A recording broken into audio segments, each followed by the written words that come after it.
नमस्कार साथियों, स्वागत है आपका मेरे YouTube चैनल स्मार्ट स्टडी में। और अभी अपन कक्षा 9 एनसीईआरटी का गति के बारे में पढ़ रहे हैं। जैसा कि इसके पहले वाले वीडियो में गति के बारे में अपन ने 5 ट्रिक्स बताए थे जो आपने बहुत अच्छी तरह से देखे हैं। और आपका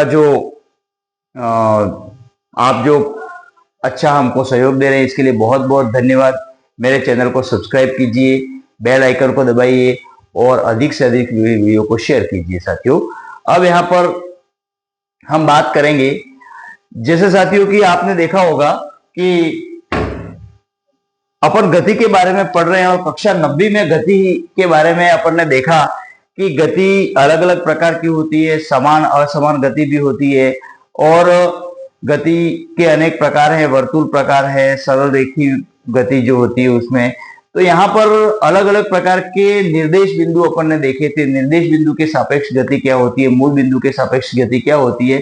तो उसी के बाद अपन ने कुछ चीजें देखी थी, परिमाण को देखा था। तो यहाँ पर अब गति के बारे में कुछ और जो नई बातें हैं आपके सामने में ला रहा हूं, और उसको आप ध्यान से देखिए और उसको अच्छी तरह से याद रखने का प्रयास कीजिए साथियों। अब यहाँ पर जैसा कि मैंने यहाँ पर पहले से आपके सामने लिख दिया है कि जैसे एनसीईआरटी की बुक के अनुसार एक समान गति और असमान गति के बाद दूसरा बिंदु आ रहा है गति की दर का मापन। अब गति की दर को मापते कैसे है, जैसे आपने देखा होगा कोई वस्तु है, कोई गाड़ी है या कोई दूसरा ऑब्जेक्ट है, वो एक समान गति से नहीं चल रहा है। जैसे एक कार है, वो 10 किलोमीटर की दूरी पहले 5 मिनट में 40 किलोमीटर की स्पीड से, दूसरे 5 मिनट में 80 किलोमीटर की स्पीड से तय करती है। तो अपन उसकी गति का मापन कैसे करेंगे, कैसे मापन करेंगे। जैसे कोई गाड़ी है 100 किलोमीटर गई, तो 100 किलोमीटर जाने में उसने कितना समय लिया, उसका मापन अपन किस तरह से करेंगे। तो उसको अपन पढ़ेंगे आज कि गति का मापन किस प्रकार किया जाता है साथियों। अब यहाँ पर दूसरी बात आपके लिए ये आती है कि आपको गति को समझने के लिए मैंने पहले वाले वीडियो में जैसे 5 ट्रिक बताए थे, पहले आपको एक निर्देश बिंदु या ऑब्जेक्ट को लेना पड़ेगा। इस ऑब्जेक्ट के आधार पर आप ये कह सकते हो कि गति किस तरह से मापी जाए। तो समान गति है या असमान गति है, उसका औसत कैसे निकाला जाए, उसको अपन एवरेज जो मोशन है उसको किस तरह से लिखते हैं। तो यहाँ पर साथियों सबसे पहले आपको गति की दर का मापन कैसे करना है। तो एक चीज ध्यान रखना है कि गति एक इकाई समय में, भले इकाई समय कोई भी हो सकता है, इकाई समय कोई भी हो सकता है, कौन सा हो सकता है, सेकंड हो सकता है, मिनट हो सकता है, घंटा हो सकता है। तो इकाई समय में, एक इकाई समय में वस्तु द्वारा इकाई समय में तय की गई दूरी के उपयोग से वस्तु की गति की दर का मापन किया जा सकता है। वस्तु के द्वारा इकाई समय में तय की गई दूरी के, अब इकाई समय में कितनी दूरी तय करती है, इकाई समय में कितना जाती है, यानी कि 1 सेकंड में कोई वस्तु कितना जाती है, या 1 घंटे में एक वस्तु कितना जाती है, या 1 मिनट में एक वस्तु कितनी जाती है, उसका मापन उस दूरी का उपयोग करके अपन वस्तु की गति की दर को प्राप्त किया जा सकता है। जैसे कि मैं यूं कहूं कि एक बॉल है, ठीक है, वो हवा में 10 मीटर प्रति सेकंड की गति से जा रही है और दूसरे सेकंड में 20 मीटर प्रति सेकंड की दर से जा रही है। तो अपन उसका औसत कैसे निकालेंगे, उसने कितनी दूरी तय की 1 सेकंड में, दूसरे सेकंड में कितनी तय की, तीसरे सेकंड में कितनी तय की, इन सबको मिला करके एक एवरेज निकालेंगे, उससे अपन गति की दर का मापन कर सकते हैं साथियों। तो गति की दर का मापन करने के लिए आपको क्या चाहिए कि वस्तु द्वारा इकाई समय में तय की गई दूरी, यानी कि एक निश्चित समय में तय की गई दूरी के उपयोग से अपन वस्तु की गति की दर का मापन कर सकते हैं। तो वस्तु द्वारा तय की गई दूरी के उपयोग से वस्तु की गति की दर प्राप्त की जा सकती है। तो ये पहली बात आपको ध्यान में रखनी अच्छी तरह से, कौन सी, कि वस्तु द्वारा इकाई समय में तय की गई दूरी के उपयोग से वस्तु की गति की दर प्राप्त की जा सकती है। और इसे एक टर्म दिया गया है जिसको कहते हैं चाल, उसको क्या बोलते हैं, चाल बोलते हैं। तो चाल क्या होती है समझ में आया आपको, कि वस्तु द्वारा इकाई समय में तय की गई दूरी के उपयोग से वस्तु की गति का दर की मापन किया जा सकता है, जिसे चाल कहा जाता है। तो ये चाल आपको, अब ये चाल जो होती है उसका मात्रक, अब मात्रक से आप क्या समझते हैं, उसका यूनिट क्या है?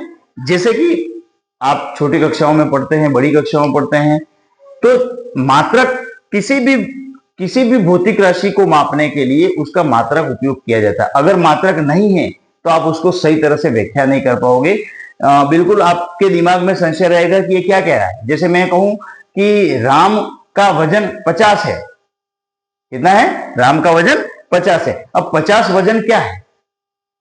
50 किलो में है कि 50 ग्राम में है कि 50 क्विंटल में है? तो यहां पर आपको एक यूनिट पीछे लिखनी जरूरी है कि राम का वजन 50 किलोग्राम है। इसको केजी लिखते हैं अपन। इसको क्या लिखते हैं? केजी लिखते हैं। तो राम का वजन 50 किलोग्राम है। तो इसको अपन को इकाई कहा जाता है, यूनिट कहा जाता है। इसको आपको किसी भौतिक राशि के पीछे दर्शाना आवश्यक होता है। कुछ भौतिक राशि ऐसी होती है जिनमें इकाई नहीं भी आता है, लेकिन अमूमन भौतिक राशियों में इकाई आती है। तो इसकी इकाई जो होती है वो चाल की इकाई क्या होगी? सेंटीमीटर प्रति सेकेंड, जिसको सीएमएस लिखते हैं, सेंटीमीटर प्रति सेकंड। तो चाल के बारे में आप अच्छी तरह से समझ गए होंगे। अब इसकी चाल का मात्रक क्या है? चाल का मात्रक क्या है? चाल का मात्रक है सेंटीमीटर प्रति सेकंड, या इसको सीएमएस कहते हैं, या किलोमीटर प्रति घंटा, किलोमीटर प्रति घंटा केएमएस कहते हैं, या फिर आप मीटर प्रति सेकंड, मीटर प्रति सेकंड उसको एमएस कहते हैं। तो ये उसकी चाल, किसी वस्तु की चाल को मापने की दर जो होती है उसका मात्रक इकाई होता है। किसी वस्तु की दूरी को मापने की जो दर होती है उसको चाल कहते हैं, और चाल का जो मात्रक होता है वो किलोमीटर प्रति घंटा, सेंटीमीटर प्रति सेकंड या मीटर प्रति सेकंड होता है। तो ये आपको यहां ध्यान रखना है मुख्य रूप से। अब वस्तुओं में असमान गति होती है। वस्तुओं में क्या होती है? असमान गति होती है। असमान का मतलब मैंने आपको पहले ही बता दिया कि एक कार है, वो पहले 10 किलोमीटर तो 50 किलोमीटर की गति से गई, फिर अगले 10 मिनट में 80 किलोमीटर की दर से गई, फिर अगले 10 मिनट में 30 किलोमीटर की दर से गई।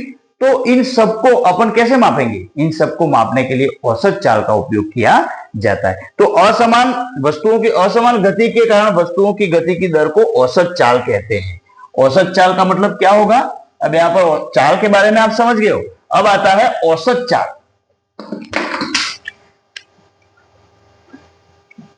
औसत चाल, औसत चाल से मतलब क्या रहेगा? वस्तुओं की असमान गति के कारण वस्तुओं के गति की दर को, असमान गति के कारण वस्तुओं के गति की दर को औसत चाल कहते हैं। औसत चाल कहते हैं। तो यहां पर औसत चाल से मतलब समझे आप कि असमान गति है। अगर गति एक ही स्पीड से नहीं है, एक ही प्रकार से नहीं है, अलग अलग है, तो उसको अपन औसत चाल के रूप में व्यक्त करते हैं। और औसत चाल के रूप में व्यक्त करते हैं तो औसत चाल को कैसे लिखते हैं साथियों? देखिए, जैसे औसत चाल बराबर तय की गई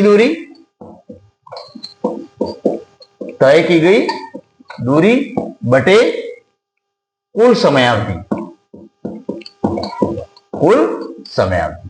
यानी कि औसत चाल का मतलब क्या है? जितनी दूरी तय की है और उसमें जितना समय लगा है। अब आपको इसमें ये मायने नहीं रखता है कि पहले इतनी स्पीड से गई, फिर इसमें इतनी स्पीड आई, फिर इसमें इतनी स्पीड आई। आपको टोटल तय की गई दूरी जो है उसको कुल समय अवधि से घटा देना है, समय अवधि से भाग लगा देना है। कि जैसे 40 किलोमीटर जो है वो 1 घंटे में तय की, तो उसकी चाल हो जाएगी 40 किलोमीटर प्रति घंटा। अगर 100 किलोमीटर दूरी है वो 2 घंटे में तय की तो इसकी औसत चाल क्या हो जाएगी? 50 किलोमीटर प्रति घंटा। 50 किलोमीटर प्रति घंटा। तो औसत चाल से मतलब अपन ने यहां पर किलोमीटर प्रति घंटा क्यों लिखा है? क्योंकि दूरी का मापन अलग अलग तरीके से होता है, किलोमीटर में भी होता है, मीटर में भी होता है, सेंटीमीटर में भी होता है। तो यहां पर अपन को जैसी दूरी है ऐसा इसके साथ आपको इकाई लगानी पड़ेगी। तो यहां पर औसत चाल को कैसे लिखेंगे? औसत चाल V बराबर S बटे T। ये इसका एक सूत्र बनेगा, आपको ध्यान रखना है। V बराबर S बटे T। V को अपन औसत चाल कहते हैं और जैसे आपकी एनसीईआरटी की किताब के अनुसार ही अपन चल रहे हैं। V बराबर S बटे T। S जो है वो कुल दूरी है और T जो है वो दूरी तय करने में लगा हुआ समय है साथियों।